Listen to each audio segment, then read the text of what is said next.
to Green Mountain Mornings here on WINQ AM Brattleboro. I'm your host, Olga Peters, 10 minutes past the top of the hour. And I want to welcome my guest, Chris Mays from The Reformer. Hello, Chris. Good morning. And I want to remind audience listeners that this hour of Green Mountain Mornings has two sponsors. The first is Brattleboro Subaru, where customer service is their number one priority. You can find them at brattleborosubaru.com or stop in and see them at 1234 Putney Road. Our other sponsor is Brattleboro Savings and Loans, and they are sponsoring the filming of Green Mountain Mornings tonight by Brattleboro Community Television. So thank you to both our sponsors. Hey, Chris, there's been a lot happening in the community lately. I hear you just did a follow-up on the chalk message that was left on Elliott Street that had said death to Jews or kill the Jews. Yeah, it was a hate message. Yeah, it was anti-Semitic, and it caused a little bit of a stir on social media, as you can imagine. I talked with the police captain, Mark Carrigan, yesterday, and he told me it was going to be difficult to pursue charges because the writing wasn't in a permanent ink or a more permanent, material like paint or ink or however you want to say it. And then also because of First Amendment protections. So there were two different charges: disorderly conduct and I'm forgetting the other one off the top of my head, but they were saying those were going to be hard to really pursue. So they're still investigating the situation. He says they have a couple of leads, and in any case, they just want to talk with the individual, make sure they did not intend any harm, and they were just wanted to do something really offensive, which is, he said is, kind of sad. But the other thing is he also wants to make sure this person doesn't need help, because if they do, he's going to refer them to some counseling services and whatnot. Any timeline, any leads, any... Well, judging by the Brattleboro Facebook group, I think some people had a description of the person who did it. So I know the police have interviewed several people, and Erin Skaggs, the co-owner of Elliott Street Fish and Chips and More, she erased the chalk after photos were taken and the police were notified, and she replaced it with a message that said love and drew hearts on there. So we got both photos in the paper, Yeah, I have to say I like what Erin did, because it's a response to a hateful comment that was love instead, and I think it can push the conversation in new ways. Yeah. What about, there was also an incident at Living Memorial Park? Yes, on Sunday there was, I don't know if you would call it a lockdown or not, but the guests at the swimming pool were sent into the locker room for about a half hour until the situation was deemed safe. And what was the situation? In the parking lot, there had been a dispute, and the police were called, and the police were told there might be a possible gun and baseball bat involved. The police eventually caught up to these people, and there were 3 juveniles who were cited with disorderly conduct, and they had a BB gun, which was seized. The police captain said it looked dangerously close to a real firearm, and that's kind of disturbing. So that has been seized by the police department, and the kids' parents took them down to the police station, and they were cited with those charges, and they're going to be in family court soon. Do we know what the incident was about or over? The police characterized it as a road rage incident. Okay. They're still looking for the other car that was involved with it. Yeah, the other person. Wow, it's sad to think that a juvenile would have enough to be angry about over road rage. Yeah, it was two 16-year-olds and one 17-year-old, I believe. This is Green Mountain Mornings here on 100.3 FM, AM 1490. I'm your host, Olga Peters, 21 minutes past the top of the hour. And welcome back to my guest, Chris Mays from The Reformer. Hi, Chris. Thanks. Hello. Tell us, you attended a planning commission meeting in Wilmington last night that focused on marijuana sales? Yes, it's very preliminary, as the town manager says. It's conversation stage, Yeah, not policy stage. it's been suggested that the town consider it by someone who runs Deerfield Valley Community Partnerships, which works with youth and making sure they reduce risk to youth, Okay. particularly around tobacco and alcohol and drugs. It sounds similar to what we have in this area, the Prevention Coalition. That's right. Yeah. Okay. And so her concern is about children. She doesn't want marijuana sold around kids. Mm-hmm. And she showed this ordinance from Ludlow to the town, and it contained CBD oils, prohibiting the sale of CBD oils.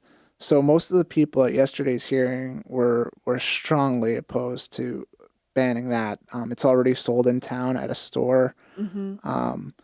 And the store owners came and they organized people to come. They had a petition. Wow. Yeah, it was intense. I'm sure you remember the Dunkin' Donuts hearings. I do. And it was like that. The whole room was full. Wow. Okay. Yeah, it was pretty moving to see that many people. Yeah. That is exciting, actually. Way to go, Wilmington, Yeah, and I with think the public process. yeah, right. And the town officials kept saying, "This is very early. We're glad you're here." And the planning commission, the chairwoman, she was a little confused about why so many people were there. And she said, we're just gonna look at it, but it's really gonna be the select board who has a vote on it and puts it into place. So she had everyone speak. She pretty much gave them 2 or 3 minutes, tried to keep everything on track. They didn't want conversations because then Right. it's just it can get out of control. And it was funny because my girlfriend came to check it out, and she's never really been to a municipal meeting before. Oh, wow. So she said, why can't it be a conversation? And I said, it can get off the tracks, and then it's hard to bring it back on the tracks. So they kept track of all that testimony, and I think they're gonna talk about it again and then bring it to the select board. See, Wilmington, this is why towns need like a good old-fashioned British or Irish pub, because people can go and they can yell at each other across the pub, and then when it gets out of hand, the publican goes, "Oi, settle down," and or I'll bar you. And then everyone settles down, and then the argument starts again. But that's where the public conversations happen. Yeah, they could probably do it at the village pub right there. That's Yeah. true. It even has the right name. Yeah. Okay, that's my vote. That's where they can have the large conversations. So just to clarify, the CBD oil that's being sold, is that in the realm of medical marijuana? Is that just like over the counter, for lack of a better term? Yeah, I guess that's one thing I'm struggling with, because there's the category of medical marijuana, and then there's recreational use, which the laws change around on July 1st. This I don't even think you can call it medical marijuana. It's from the same plant, but it's totally illegal in all states to sell. Okay. So that's why people were kind of in a uproar. They said, you're going to outlaw something that's legal to sell. Gotcha. And the town was just, they were kind of caught off guard. They said social media got ahead of us on this one because they were just looking at another town's ordinance. They weren't necessarily saying this is exactly how we want it to be. And the police chief, he seems pretty supportive of having some kind of ordinance. He said he wants to see how the town feels. So that meant, he wants to have a vote. Okay. I don't know if that would be a vote or how Dover did a survey. A survey. Yeah. Interesting. Well, social media does move a little faster than the municipal process. And I actually wrote on the thread, I said, hey, this is the first time they're talking about it. And I basically implied it was it wasn't really going to even be up for a vote yet. And people said, well, we want to get on it right away, nip it in the bud, someone said. And I was like, okay, No pun intended. you know what? Fair enough. I'm not going to stop people from being part of the public participation process, which, you don't see a lot of unless there's a hot button issue like this. Right. Well, and no matter what time you show up in the process, if you speak, it goes on the public record. And so that can always inform people further down the line. So no harm, no foul, Right. showing up this early. But yes, it is good to clarify that they're in conversation stage only, because it means that they are far away from actually building any kind of ordinance if they do at all. Yeah. What about the auction for the inn at Sawmill Farm? Did you attend that? Well, that's how I spent the earlier part of my day. It was pretty fun. Yeah. Yeah. I think I counted a little bit more than 10 people who came. Mm-hmm. 4 people put their name on the bidding list, and only 3 people really put in bids. Okay. So the company who has the mortgage and sold the into the Hermitage Club, they had the highest bid, $1.2 million, and that was for the overall property, everything included. Okay. There was another company that basically buys properties going to sale and foreclosure, and then they sell. I think they try to make money off it and sell it to someone else, and they put in another bid.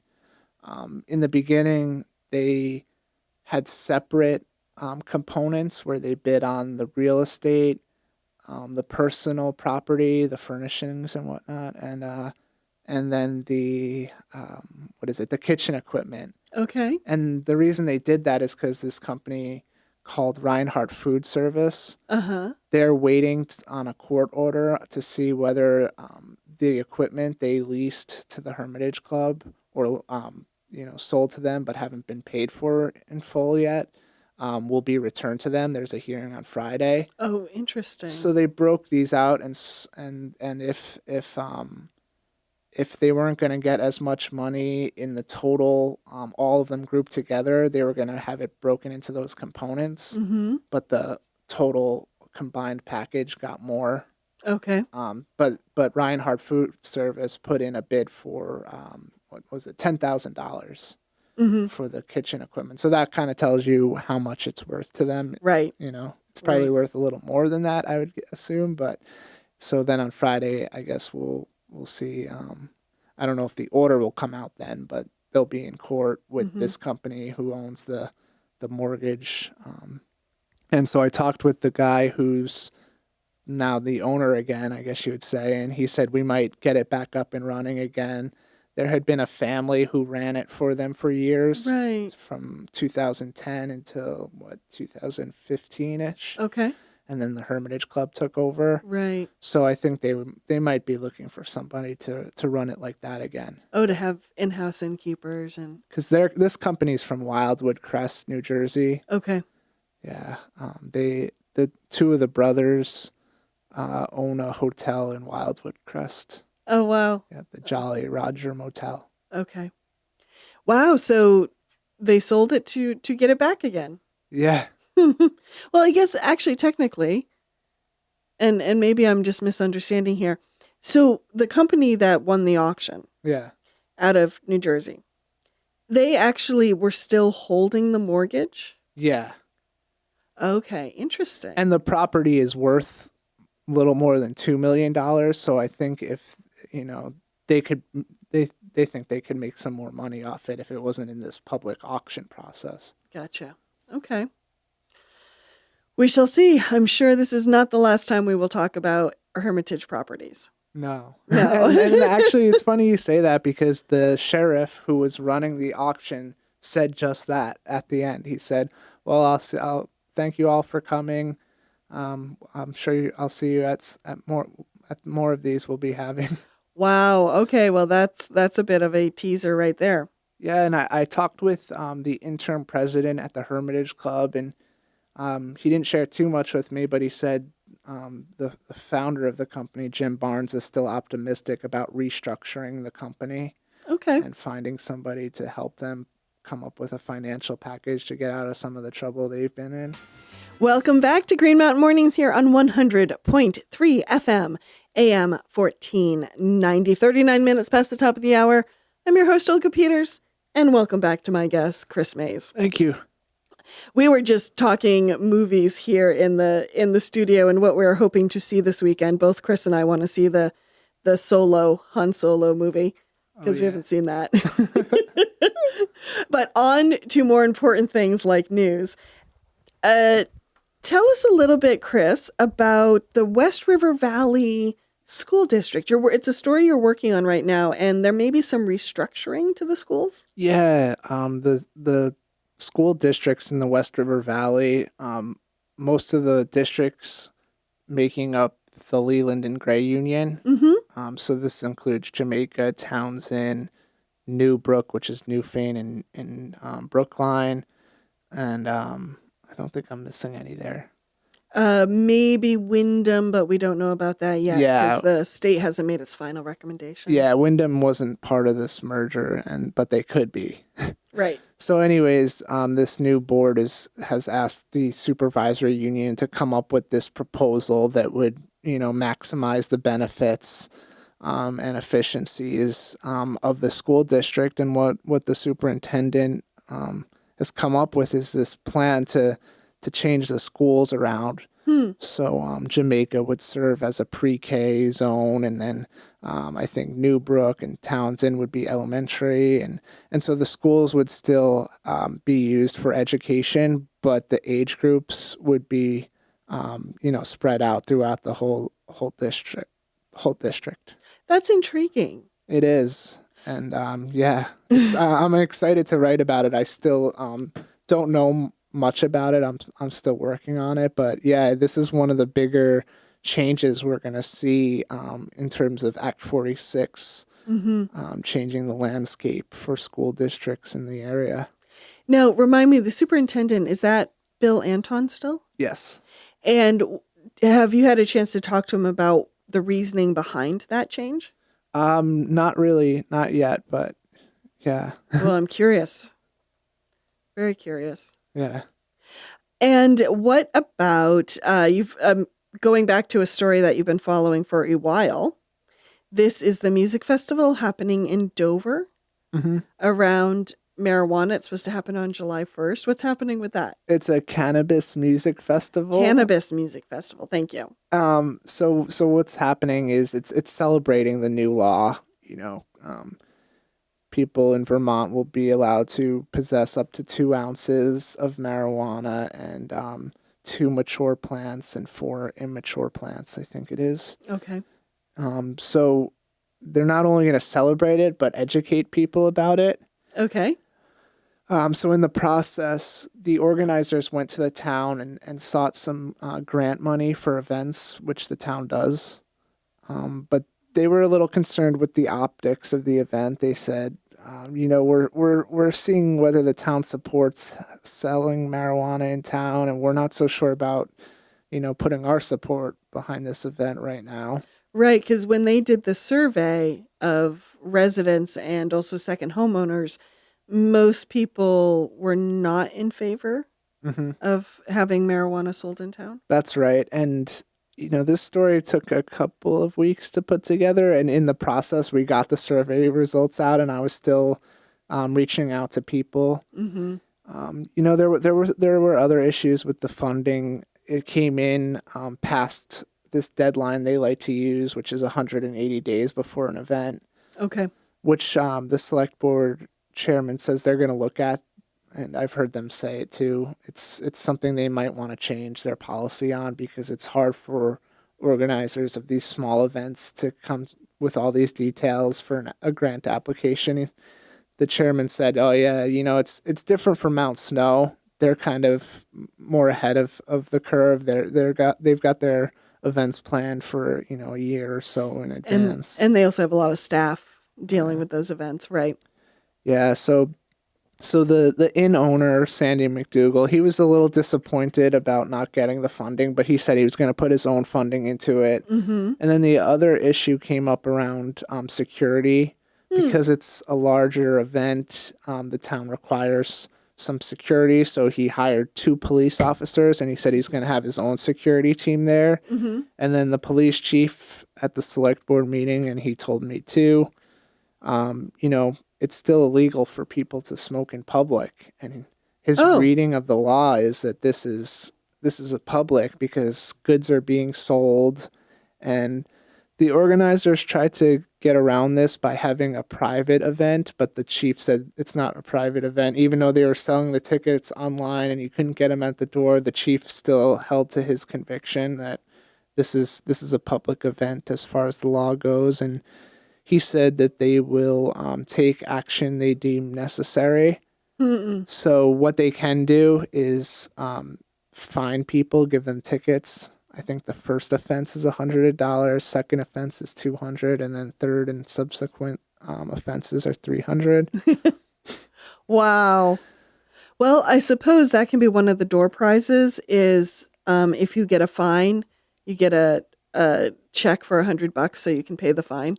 Yeah. Be one of the door prizes. Well, now the tickets will be sold at the door, and I think they're about $40, which is another reason select board members were a little concerned. They were concerned that the marketing hadn't been done enough. Not enough marketing had been done in advance of the event, and the price was a little steep. But the town supported the Minus Zero Festival, which is an electronic dance music festival. Right.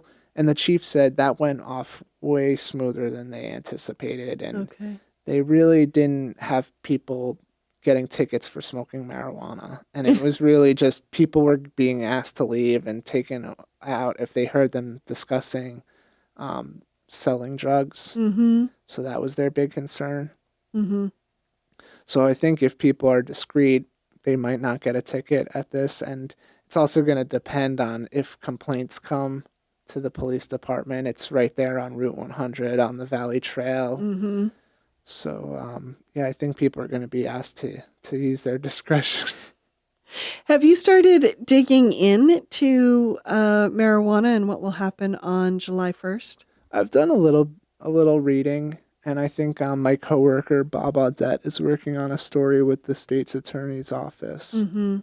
And I've read a little bit about it on Burlington Free Press. Right. Yeah, because there are some intricacies to the new law that people will want to be aware of. I'm hoping to talk about it later this week.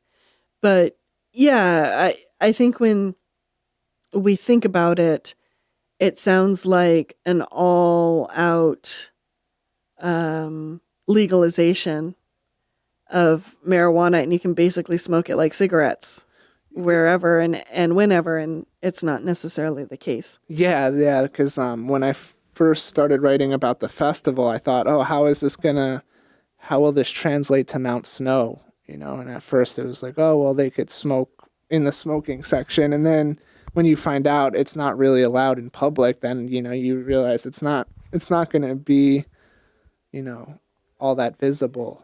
Right. In many, many ways. Yeah. Shifting gears a little bit, you just did a piece on the skate park and the town awarding the bid for the skate park design at Living Memorial Park to a company called Stanek of Boston.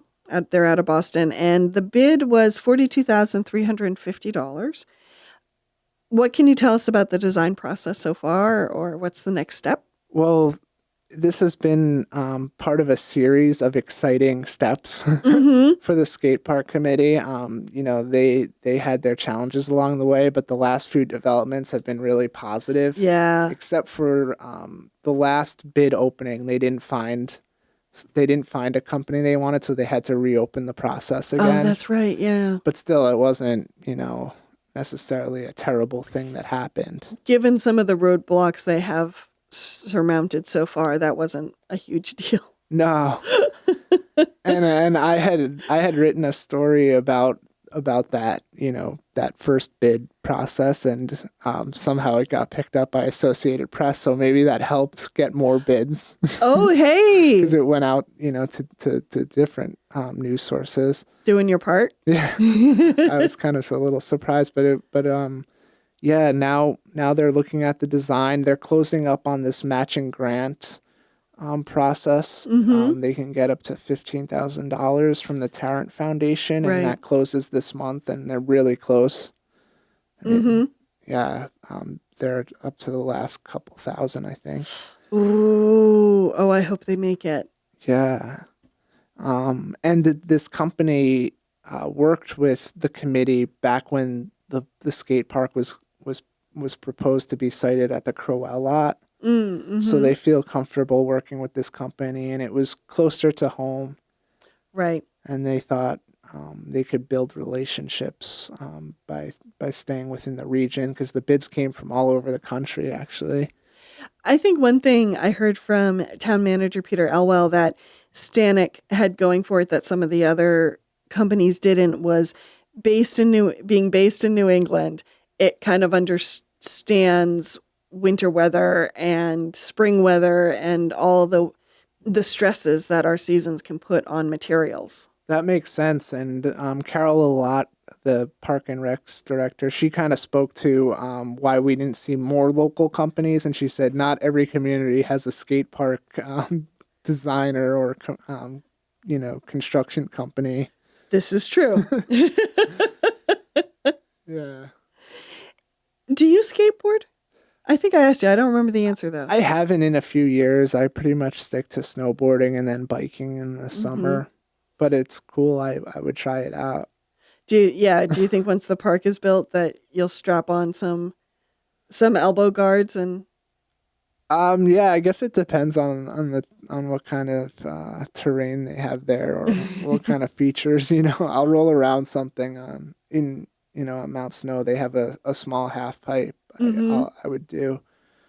Yeah. Okay. I haven't skateboard, but I'm willing to learn. Cool. So that can be our next time we do once the skate park is built. How's this? So Brian, Chris, and I will go on out and we'll do a segment from the skate park. Sounds good. There you go. Yeah. I mean, back when Howard Weiss Tisman wrote for us, I remember saying I can't wait to ride it. Maybe I could do a first person narrative about it. I was kidding around, but it's been funny how long it's taken to get to this point, and it had been years before I got here 6 years ago that they had been talking and planning this. Well, I returned to the area in 2009, summer of 2009, started working for the Commons, and I think it had already been going for a good 5-10 years before that. So, yeah. Yep. It will be quite the ribbon cutting to attend. Yeah. That reminds me, you didn't happen to make it to the Great River Terrace ribbon cutting, did you? No, I don't work on Fridays. That's right. Yeah. Well, hopefully I have to reach out to the Wyndham Windsor Housing Trust, but hopefully someone will be on the show to talk about that, because that's monumental. Yeah. That the housing for folks who are chronically homeless. Yeah. Yep. I think we were going to try to talk with people who were moving in there if possible. If that article comes together, I look forward to reading it. Yeah. Anything you'll be covering this week or is kind of on your checklist before I let you go, Chris? It's not necessarily my project, but I am aware that there's going to be some picketing at the Brattleboro retreat today. Oh, okay. They've had some issues coming to an agreement with an employee union. Okay.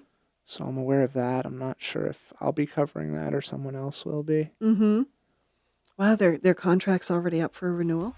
I guess so, yeah. Wow, okay. Time flies. Well, Chris, thank you for being in the studio today, and I look forward to having you back. Yeah, thanks for having me.